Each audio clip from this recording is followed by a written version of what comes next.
Hello everyone, welcome to my channel. Today I'm going to show you how I did this print for the Gel Print January challenge. It's a challenge hosted by Tanya Ahmed, and I'm doing it in groups of prompts, so I'm trying to fit a bunch of prompts together on one print. So this week, which I'm calling week 3, I did favorite color, which is blue. Botanical, because it's winter here, I'll put a picture there. I didn't really have any weeds or anything to choose from, so I actually used some die cuts from Stampin' Up, but you could use, I know Ranger has a lot of sort of botanical type die cuts. These ones are the meadow dies. I don't know if they're still available. I don't think they are. And also these artistic dies, and in this one I used this large leaf pattern, which I can't find my cutout of it at the moment, but I did use the negatives as well, so there's the negative of that one. And then transfer resist, so I used an image from this collage soup book, Neither Here Nor There, and I can't show you the image now because I've used it, but you'll see it before I use it on the jelly plate. And I totally skipped over the prompt round, so for that one I used a die cut circle and also the negative of it. And landscape, so I used a landscape print. Ink pad, I used these Distress Oxides, Chip Sapphire, Broken China, and Mermaid Lagoon. And monochrome, so I kept everything blue to be monochrome. And the paints I used when I did the transfer, I used this Artist Loft Prussian blue, and I believe I put a little bit of the sky blue in as well. And then to pick it up, I used a mixture of white with the sky blue. I did use a bit of pan pastel, but not very much. I'm gonna just go ahead and show you how I made this print, and I'll probably do a voiceover, and I hope you enjoy it. So my plan here is to use these removable glue dots to adhere the die cuts to the print that I'm going to be using for the image transfer. And this is the page from the Collage Soup book, Neither Here Nor There, that I showed in the intro. And the reason I'm using these removable glue dots is I want to just put the die cuts where I want them to be and then I'm just going to press the whole thing down together in one shot. So I'm not trying to guess where to put the dies on the jelly plate. So they don't have to be totally adhered, they just have to kind of be in place somewhat.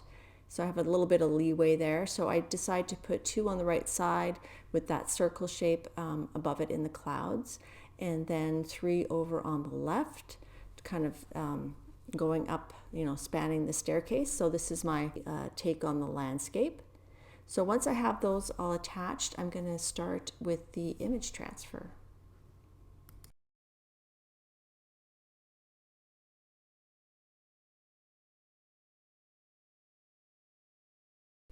Now, I have done image transfers quite often on my channel, and just to remind you that it's not really an image transfer, it's really a resist technique, which is I think why Tanya wrote down transfer/resist.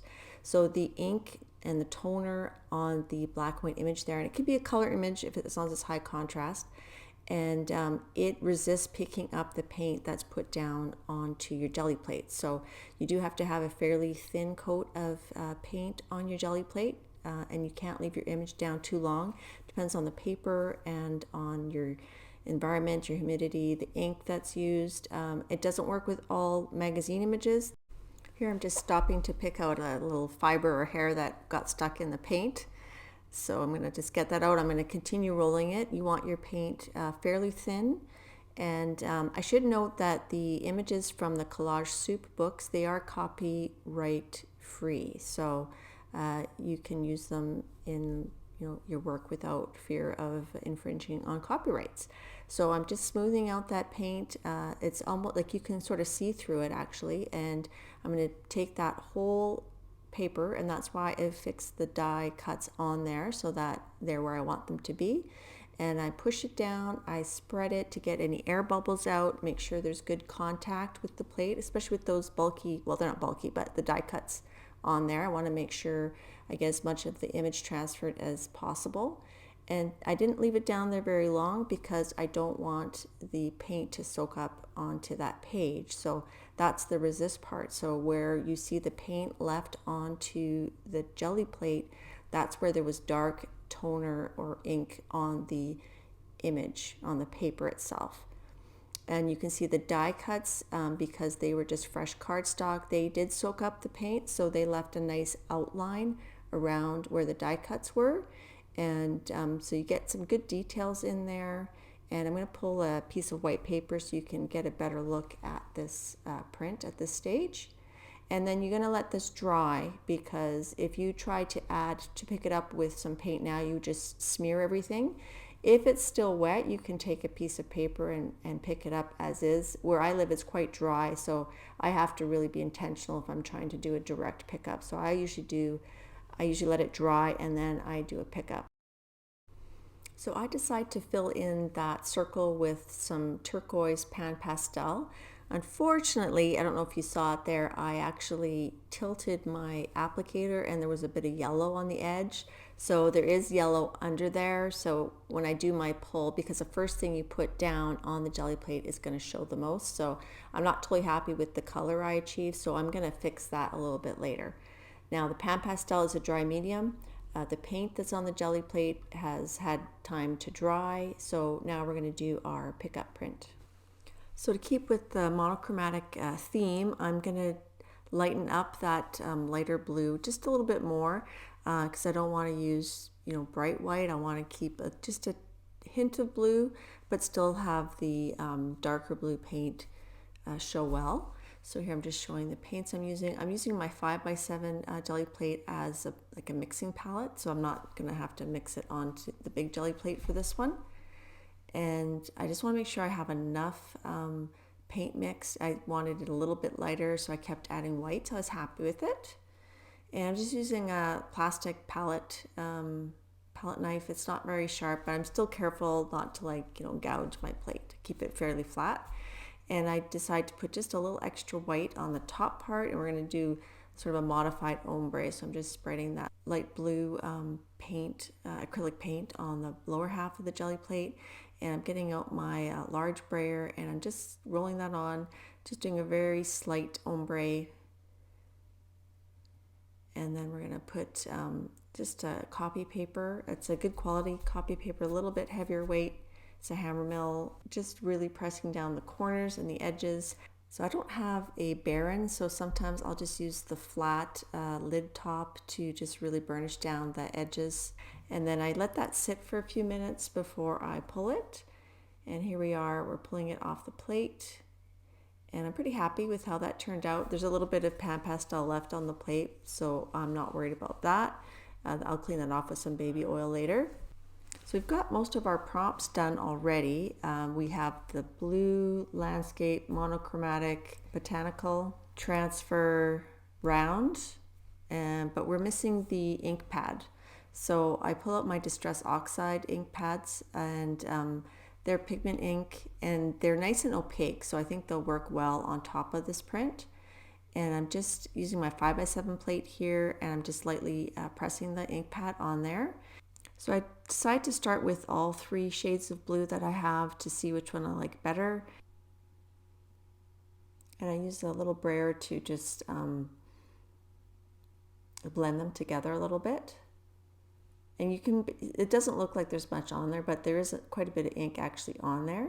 And I'm using the negative cutout of the botanical. And I'm thinking can I try to do more than one at a time? But then I decide I want to be more thoughtful with the placement of these elements on the print. So I end up wiping up around that cardstock so that I just transfer the ink from the cutout. Does that make sense? So really, did I need to do this on the jelly plate? Probably not. It is a nice way to kind of stamp it on there without using acrylic paint. It's hard to pick up the oxide ink with acrylic paint. Really, this is more of a direct technique. So I'm using that as a template. And there's still some left on there. Later I will use a bit of that leftover onto the image, but for now I'm just deciding that I like how that dark blue looks, the sapphire blue I think it was, and then the other blues. and I just keep layering on here. So yeah, I mean, I could have probably just put the cutouts directly on the print and then use a blending brush to apply the ink. So I don't know if this really fulfills the prompt of ink pad. I mean, I am using an ink pad on the jelly plate. I could have done like a whole page of this, but this is how I chose to do it. So I guess here I'm putting 2 at a time. I switched over to my 8x10 plate, and this time I'm just taking the paper and I'm pressing it approximately where I think I want it to go. And I just keep doing that, layering different shades of that blue.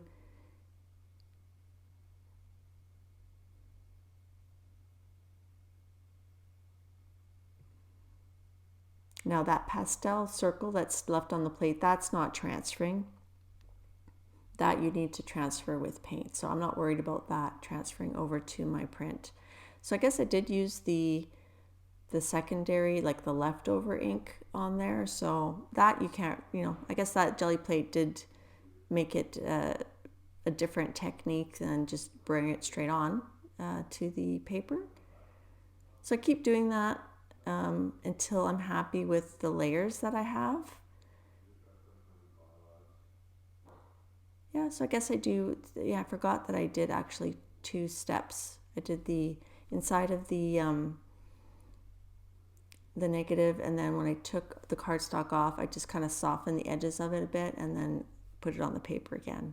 So we're getting some different effects. So here I'm deciding to adjust the color of that circle. I don't know if it's a moon or a sun or what it is, but I just use the cutout to do that. So I'm happy with the color of that round object for that round prompt.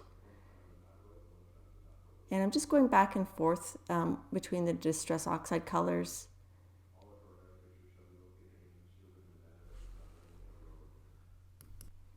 So I'm trying to plan a little bit where I'm putting this. I don't want to cover that stairway. At one point I will add a bit of shading across that circle. So this adds just some different layers of interest to the print, I think. I think it would be fun to do more jelly plating just with the Distress Oxide pinks and some inks and some stencils. So sometimes I put the paper onto the jelly plate, sometimes I lift the jelly plate up and so that I can put a more precise location. And I'm just alternating between like the darker blues and the lighter blues. It almost looks like a cyanotype print. I do have a video about cyanotype printing. If you want to check that out, I'll put a link to it in the description. So this is just a really chill voiceover, I'm realizing. I guess the blue color is very soothing to me. So here I decide to bring some foliage up from the top corner to, I just find that circle just sitting up there kind of boring, so I wanted to just add a silhouette over top of it. So it's a very abstract landscape. It's not really, realistic, obviously. So I like that. I think that really adds a lot, that darker blue over the turquoise moon. Let's call it a moon. I really went crazy here with all these layers. I just want to add more interest, I think, to the print.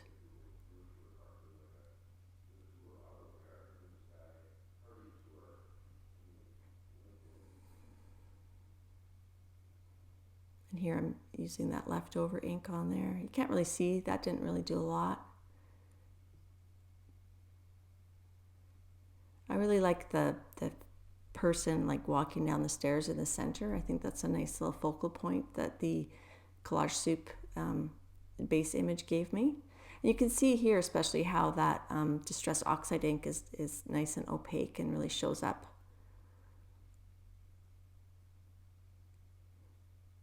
I could have actually used the Distress Oxide ink all around the edges, to fill up those white spaces too.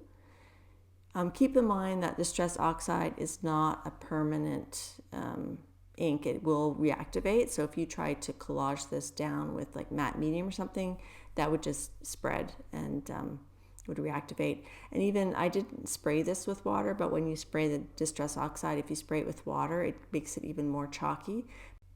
But I want to keep the blues really more vibrant and not blotchy, so I didn't spray this with water.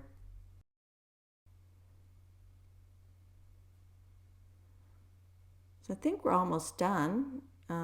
And I liked those little extra ones I put down on that blank piece of paper. I think that was really cool. So here we are. Here's the done print.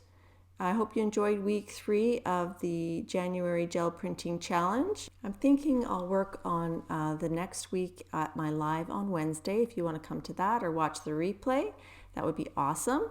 Thanks for watching. Have fun creating. Bye.